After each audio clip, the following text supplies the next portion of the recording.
Kung may nawawala kang ngipin at ayaw mo ng removable dentures, may mas permanent na solution dyan. Dental implant are designed to replace the missing teeth in a way that feels and functions like a natural teeth. Hindi ito natatanggal tulad ng dentures at hindi rin to gumagalaw habang kumakain ka o nagsasalita. Para kang may sariling ngipin uli.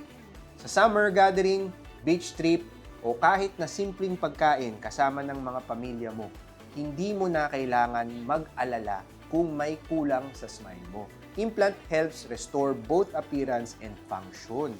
Mas natural ang ngiti, mas comfortable ang pagkain, at mas confident ang pakikipag-usap. If you're looking for a long-term solution for missing teeth, visit us at Bukal Vision and Smiling Health.